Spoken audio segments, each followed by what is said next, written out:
in her place. Look at that. Look at that. Twice in a row, the magic trick has worked. Through the magic of technology, we have completely transformed the stage. So with that, Kate, I don't know that you need an introduction with this group. The Kate chant was rolling. Let's get some emojis going for Kate, who is going to, Kate, why don't we, you do your introduction. Kate, tell us a little bit about who you are and why I also am curious, what made you decide to do the event today?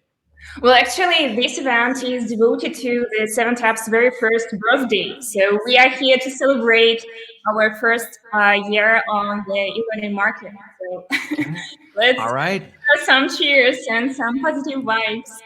Well, that's worth some cheers of emojis, which are all flying in, by the way. So happy birthday, 7Taps. And again, I don't think you need any more introductions. So I'll let you, I'm gonna disappear unless you call back on me and let you do your thing. And you just let me know when you need me back. Okay, sure. So hey everyone, once again, and in case someone doesn't know me, let me introduce myself quickly.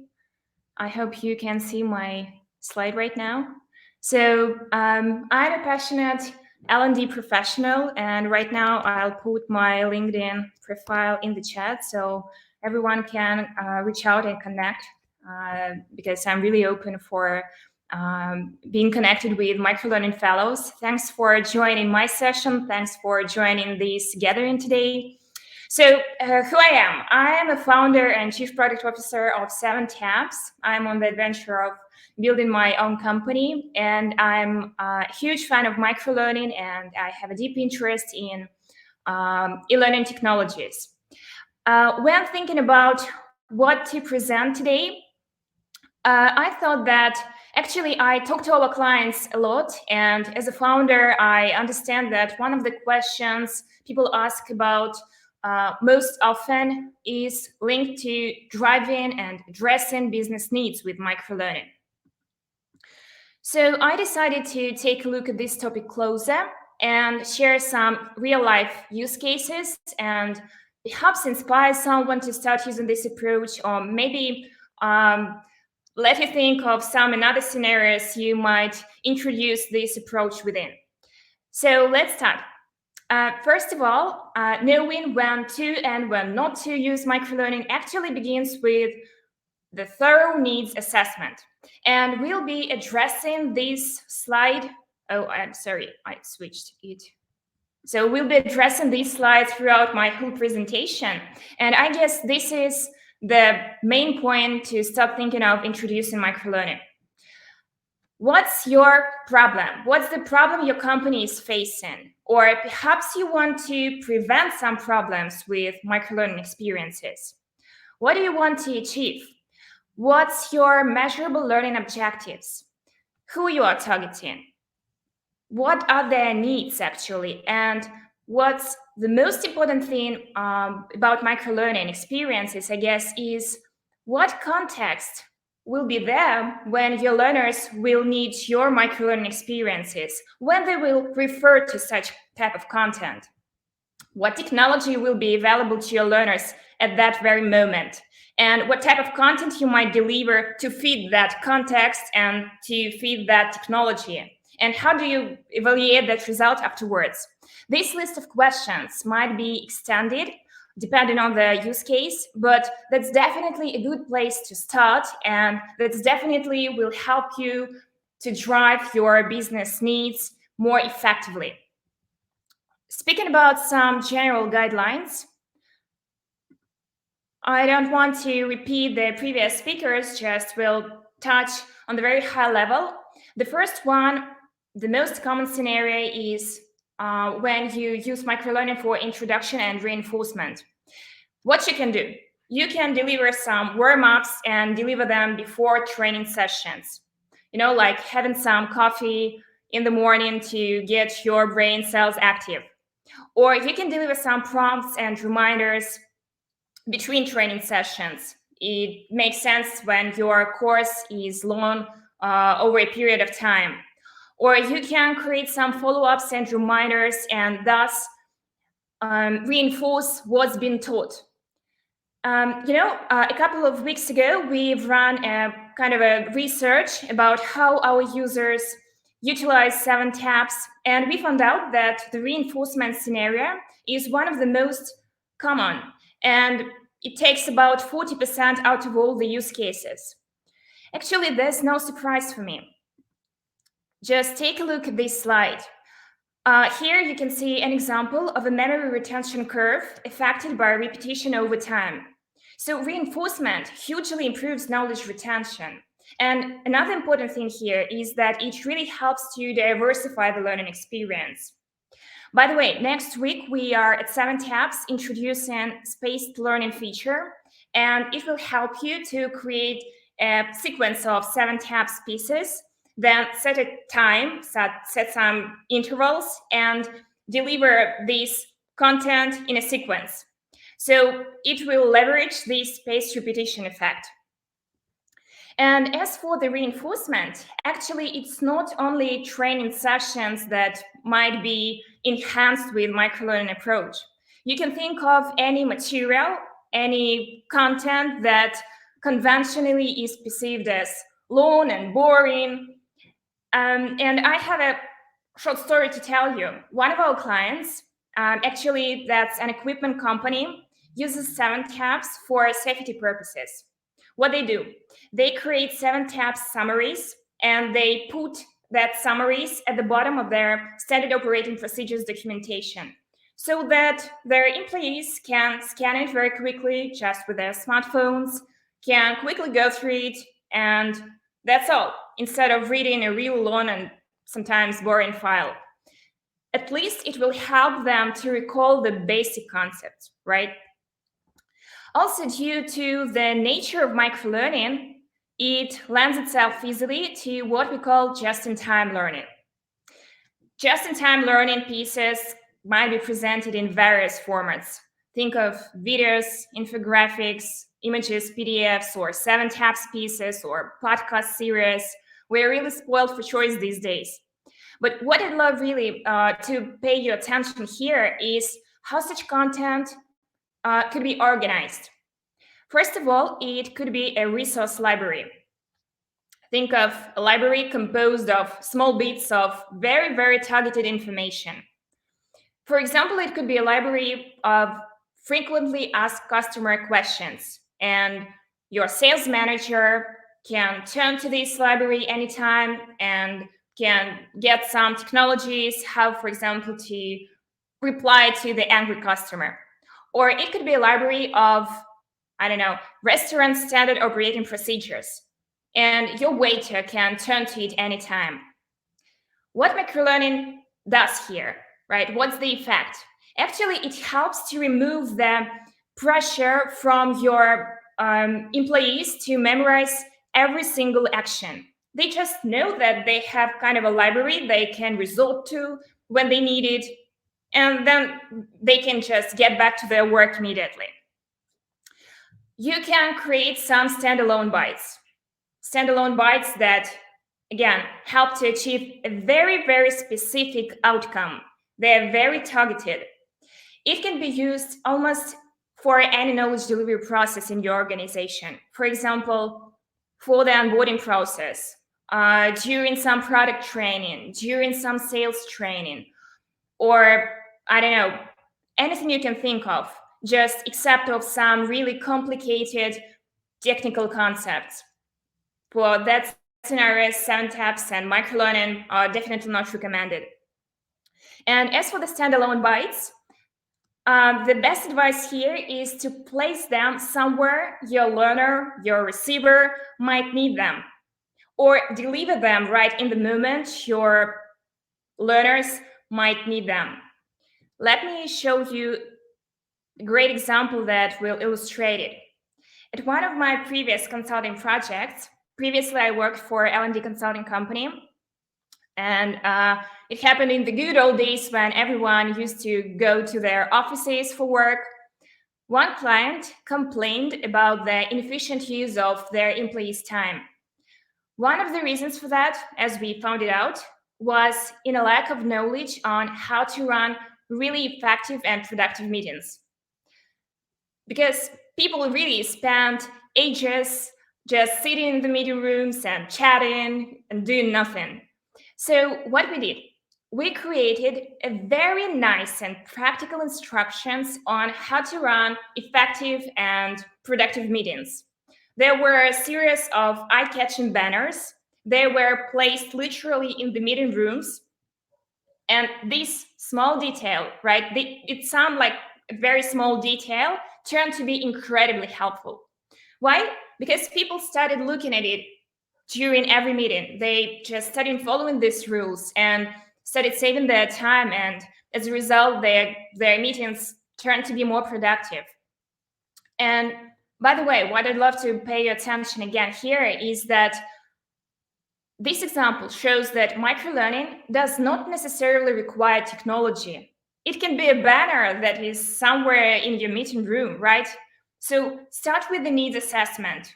Just think of the context, imagine it. Imagine where your learners will consume such information and let that decision drive your delivery options. Also, microlearning might be helpful in hiring operations. Actually, one of our clients, I hope that she will join my session in the end, but I'm not sure, so I will just share a few words about this use case.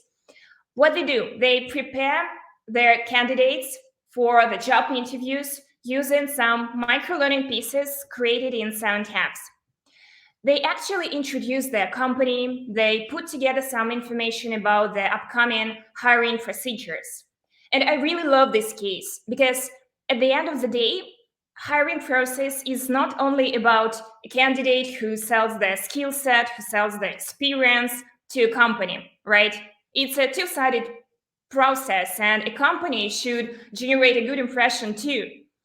So according to the client's feedback, after embracing this microlearning approach, they notice that candidates comes into the process more prepared. It helped them to cut down the amount of questions they have during screening calls, and they consider it as a win, and I consider it as a win too. Or another great example. You can quickly create and deliver some bytes to support some HR activities or internal communications. For example, on this slide, you can see some cards that are focused on the upcoming corporate offsite event. They included some agenda, some safety instructions, some travel tips, and your employees will have it right on their smartphones whenever they need.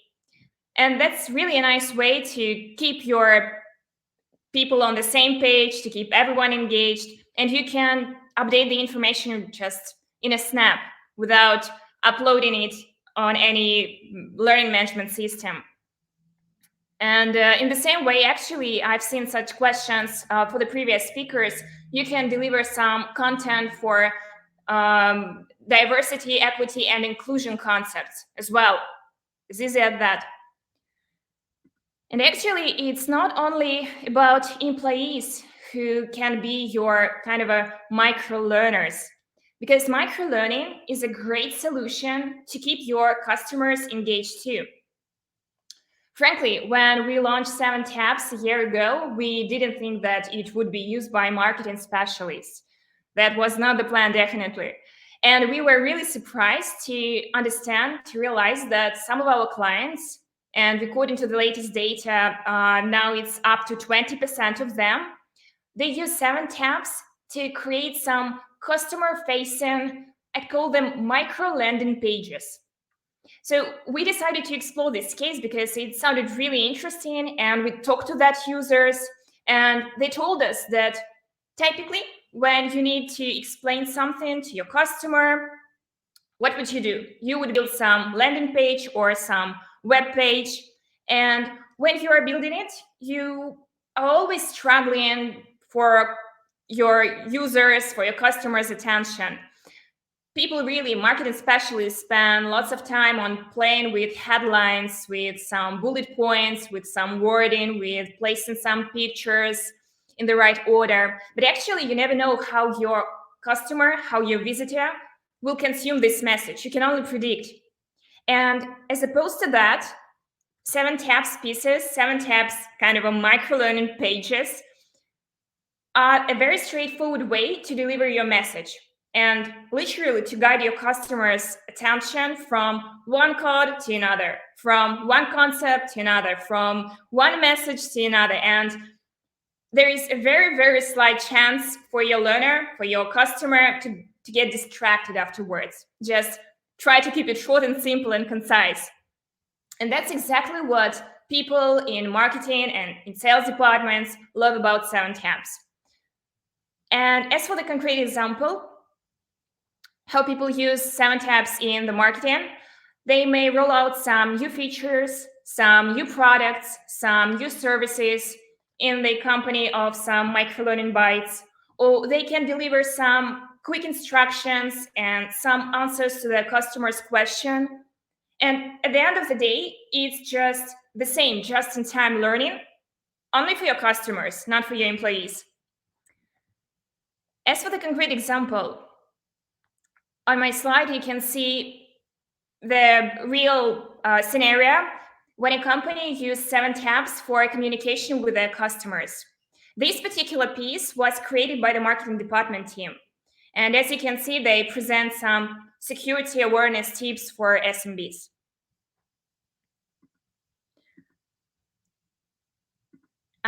Also, this is just another use case. I know that Karthik Richard is here in the chat. I'm sending you some virtual hacks for helping to come up with this slide today. As for microlearning pieces and as for 7 tabs in particular, you may also reach out to the wider audience, not just your customers or employees. Just take a look at the case that is presented on my slide. Actually, you can take your phone right now and you can scan the QR code and you can access the course. We're really proud and honored to have such a client. It's the case study by European Hematology Association. This concrete example is one of the series of the so-called QR cases. And as for the creator, as for the Karthik, he told me that this is a great opportunity to provide learner experience without dragging people into your own LMS. Thus, you can reach out to wider audience. It makes discussions, it makes sharing easy, and you're just not restricted to the members of your community only. These QR cases, like case studies in any other field, are a great way to learn from the experience of others. Your learners can do these cases in just 5-10 minutes as they're scrolling through their social media. And if they want to get more information, they can just dive into exploring it in some e-learning content, in some podcasts. As for the Hematology Association, they have their own LMS. I'm getting some messages, but I unfortunately do not track of them. Hope there's nothing very important here, so I can proceed. And you know, sometimes it makes sense to learn from bad examples, and it might be even more enlightening rather than following some good advices. Actually, I've seen lots of bad examples of embracing and delivering microlearning experiences, but good news here is that you might solve all these kind of bad examples with just that thorough needs assessment theme that we've discussed in the very beginning of my presentation. Let's dive into the first example. Actually, there was a company that decided to create a bunch of very short and targeted high-quality videos for their salespeople. Those videos were targeted on delivering some things on promoting the features of the product, promoting their products and their benefits. And actually, it might sound reasonable, but in fact, it was not so. Why? Because this audience spends the majority of their time in their cars. Are they watching videos while being in their cars? I hope not so. So here comes, again, our needs assessment. Who is your end user? Where will they access the content? In which scenario? And what technology is more appropriate to them? Because at the end of the day, they don't need to watch this information. They don't need to watch those videos. They just need to grasp the concept, and they can do it very well by listening to it too, right? So it would have made more sense if the creators of such content would choose recording some podcasts, right? Another great example, and it also highlights a bit the delivery method, is about a company that decided to create some video-based pieces for their new employees onboarding process. They invested literally tons of efforts, tons of money and time and nerves on filming. And what they found out? They found out that while watching those videos, the employees just screenshotted the main information that was presented during the very first seconds of that videos, because it was more convenient for them to have those images uploaded in their smartphones that they could access quickly anytime rather than watching the whole video. And I highlight here that the delivery method was absolutely okay, absolutely correct. It was delivering your content via smartphones. But as for the type of content, actually it was not relevant. And L&D department would really save lots of money and time just creating some series of cards or, I don't know, infographics or PDFs, just trying to deliver the same information. As we discussed during the previous session, previous presentation, quick prototyping would really help here. And the last example I'd love to show you. Actually, it's one of my favorite ones because this is a real story from a good friend of mine. And it pinpoints that microlearning is not only about short and bite-sized information, and it's not only about targeting the very specific outcome. It's also about the speed your learner can access the information. It doesn't make sense to spend your precious minutes or seconds sometimes when you need just to grab the very quick technology or some very short information and get back to your work immediately. So as for the story, this is probably one of the most common mistakes when creating microlearning. The girl faced really unexpected and unwelcome problems with her corporate tool. And at that moment, she was talking to the very important client. So just imagine, the situation was really intense. She managed to access their corporate library, and she even managed to find the exact piece of content on how to deal with that situation, how to solve that issue. She enthusiastically opened it. And what she found out? That she found out that it's absolutely useless. Why? Because she had just to access the information to understand what she needs to do. She had to scratch some points to reveal something. She had to, drag and drop some missing words, and she had to match visual elements with the wording. So technically, that content was very short, and it was very targeted, but it was so excessively interactive that it made this content actually useless. And the person actually closed it, got annoyed, and she had to deal with that problem on herself.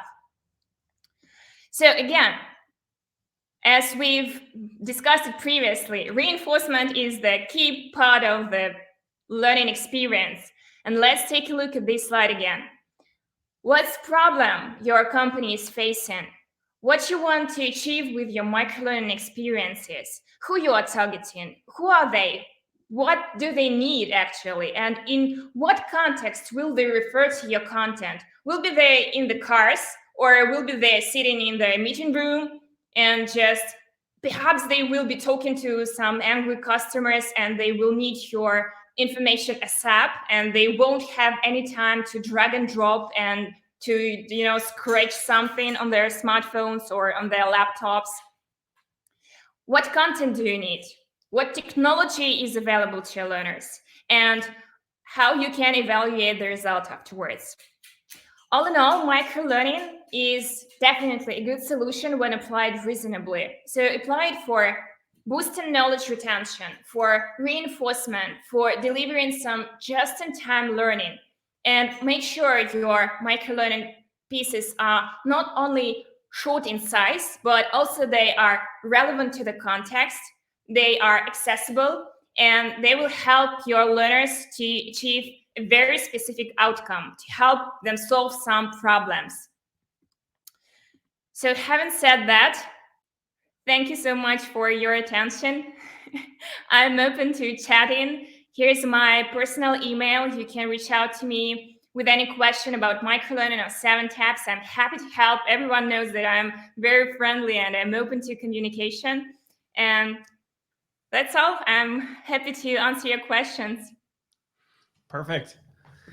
All right, Kate. Well, let's see some more emojis from this. Come on, everybody. Let's see them. They've been flying throughout. So, Kate, I think one of the things that was really kind of insightful on your point, I think this is an important point to take back as learning professionals, is there's opportunity where sometimes we can get into this little bit of a war over, well, that's not training, that's communication. And honestly, what might be communication to one person may be helpful in their development for someone else. And I think sometimes being able to use technology to democratize and speed up the way we create content and just make it available to people, it's not worth battling over some of these things, because